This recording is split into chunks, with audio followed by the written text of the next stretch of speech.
Hermanos, estamos viendo el libro de los Macabeos. En el tiempo estamos en el año 150, al año 160. Vimos ese texto de Segunda de Macabeos, hermano, donde Judas mira al sumo sacerdote Onías, que había sido un sacerdote que había sido asesinado al comienzo de esas luchas de los Macabeos. Y dice que estaba en actitud sacerdotal, con sus manos en alto, orando por la comunidad judía, y conserva los rasgos propios de su oficio. Y Jeremías, profeta muy anterior a Onías, también en oración y especialmente por Jerusalén, la ciudad que él durante su vida acompañó y cuidó de sus habitantes en el momento del exilio. ¿Te recuerdas, hermano? Esas lamentaciones de Jeremías, que él no se fue al exilio, hermano, sino que se quedó allá en esas lamentaciones, hermano, en esas ruinas de ese templo que había sido destruido. Mira, hermano, ahí como esos personajes del Antiguo Testamento, y no podemos comparar nosotros, hermano, a Jeremías, a Moisés y a todos esos personajes del Antiguo Testamento. No los podemos comparar con María Santísima, hermano, porque María Santísima es nuestra máxima intercesora, hermano. Algún día hablaremos de mediación y de intercesión, de la comunión de los santos y términos bien importantes en apologética, hermano, porque muchos hermanos separados, hermano, nos van a decir a nosotros que directamente con Jesús nada más, hermano, no toman en cuenta esta comunión de los santos, sin saber que la iglesia, hermano, se compone de una iglesia celestial, una iglesia terrenal, una iglesia purgante, una iglesia que va peregrinando, como nosotros vamos peregrinando, pero que no estamos solos, sino que tenemos a esa iglesia celestial que nos está animando, hermano, como una carrera en un estadio, nos va animando a nosotros. Especialmente María Santísima, esa Madre que Jesús quiso que se quedara con nosotros. Y María Santísima es al final de los tiempos un personaje bien importante, porque va a preparar el camino del Señor.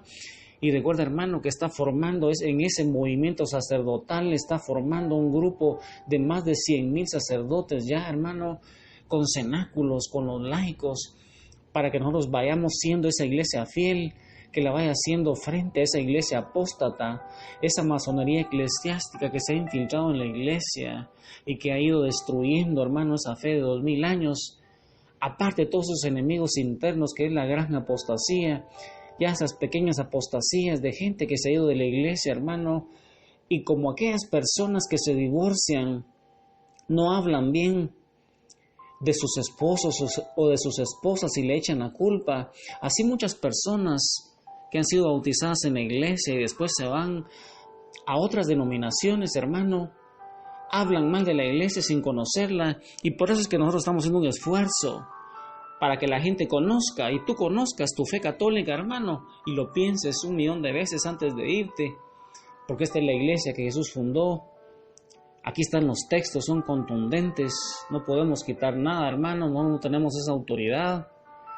San Pablo ya a Timoteo le decía que toda la escritura era útil, pero toda la escritura, hermano, también eran estos 7 libros que en el canon bíblico, allá por el año 390, en un concilio, en el concilio de Cartago, hermano, ahí en ese concilio, con San Ambrosio, con San Jerónimo, con San Agustín, todos esos santazos en concilio, hermano, dijeron cuáles eran los libros del Antiguo Testamento y del Nuevo Testamento, y todo eso, hermano, lo vamos a ir viendo posteriormente cuando miremos apologética católica, pero tenemos que tener una base bíblica bien grande para entrar a apologética, porque apologética no es pelearse con los hermanos, sino que es que ellos con la Biblia en la mano conozcan, hermano, tu fe católica, porque nosotros en la iglesia tenemos una tradición apostólica de 2000 años con un magisterio de la iglesia que ha custodiado esa fe por más de 2000 años, y entonces, hermano, con esos textos quisiera que tú fueras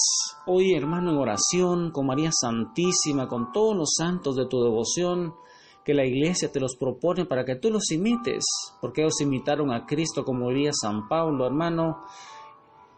Y no saques un texto fuera de contexto, porque entonces, hermano, tú vas a irte a otras denominaciones, ya no vas a creer en una sola fe, en un solo bautismo, un solo Dios, ya no vas a creer en la iglesia, hermano, que es el sacramento de salvación, es el cuerpo de Cristo, ese es el nuevo pueblo de Dios. Hermano, en Primera de Macabeos 9, hermano, quisiera que pasáramos ahora al libro de Primera de Macabeos. Judas siguió ganando muchas batallas, pero en una de estas, con un ejército inferior de solo 800 personas tenía Judas Macabeo, se enfrentó con un ejército que tenía más de 25,000, perdió la vida como un valiente y entregado a los designios divinos. Mira lo que dice Primera de Macabeos 9, hermano, donde vamos a ver a Judas Macabeo enfrentándose en una desproporción tan grande contra estos 25,000. Líbreme, Dios, de huir ante ellos. Si ha llegado nuestra hora, moriremos como valientes por nuestros hermanos, sin haber manchado nuestra gloria. La lucha se encarnizó y cayeron muchos de uno y otro bando. Cayó también Judas y los demás huyeron.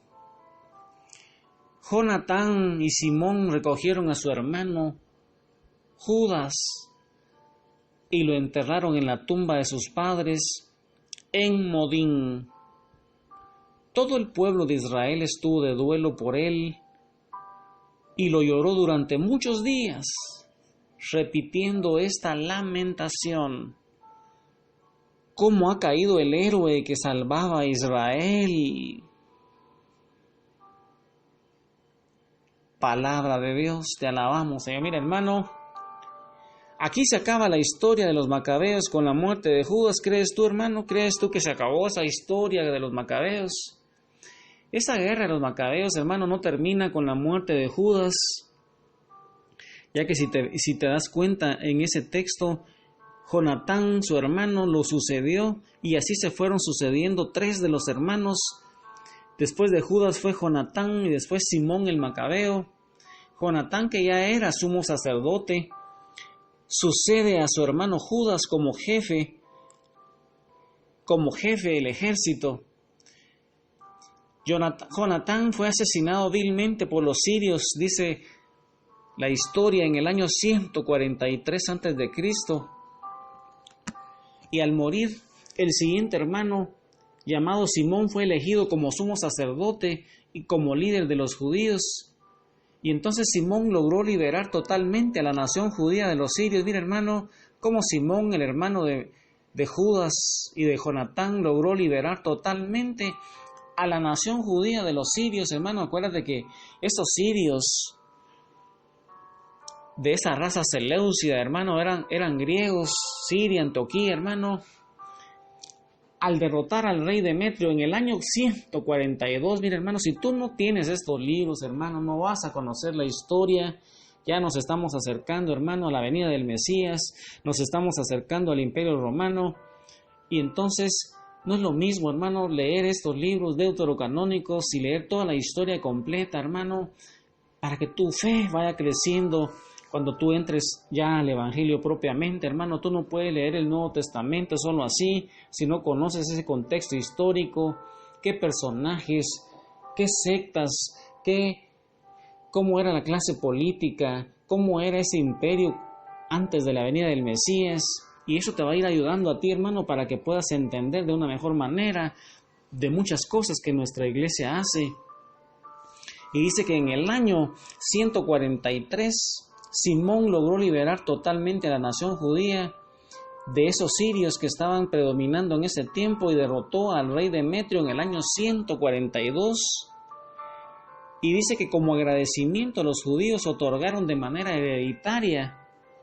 Mira, hermano, como agradecimiento los judíos otorgaron de manera hereditaria la dignidad de príncipe y de sumo sacerdote a la familia de Simón. Mira, hermano, los judíos Ahí otorgaron de manera hereditaria la dignidad de príncipe y de sumo sacerdote a la familia de Simón Macabeo.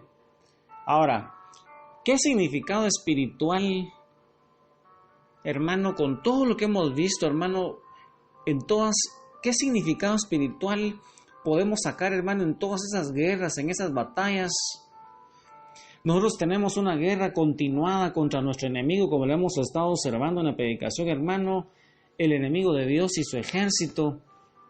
Y nosotros luchamos por la salvación de nuestra alma, pero también luchamos por la salvación de las almas de los otros. Luchamos contra nuestras inclinaciones al pecado, contra las tentaciones. Luchamos para no caer en pecado y para salirnos del pecado si lo cometemos. Y así lograremos la victoria en nuestra salvación, hermano.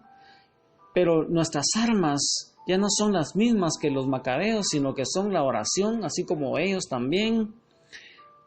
Pero tenemos, hermanos, nuestra iglesia es una madre, es una maestra, es el cuerpo de Cristo, es el arca de salvación, es el instrumento que nuestro Padre utilizó a través de Jesús para salvarnos, hermano. No podemos salvarnos solos, nada más solo creyendo en Jesús, sino ¿para qué crees tú, hermano, que Jesús fundó la iglesia? Si nosotros ahora ya no le hacemos caso a la iglesia, hermano, como vamos a ir viendo en Apologética Católica, los sacramentos, hermanos, son las armas que nuestro Padre nos da a nosotros a través de la iglesia, a través de la palabra de Dios, a través de la oración. Y nuestros compañeros de armas son nuestros ángeles de la guarda, los santos del cielo, pero muy especialmente la Santísima Virgen María, quien es la conductora de nuestro ejército. Con María Santísima, la Madre de la Evangelización, la Madre del Mesías y nuestra Madre Santísima, nuestra máxima intercesora en el cielo, con todos los santos, con todos los ángeles, en el nombre de Jesús, sigamos meditando las Escrituras y adorando a nuestro Padre, al Hijo y al Espíritu Santo. Dios te bendiga, hermano. Amén, aleluya.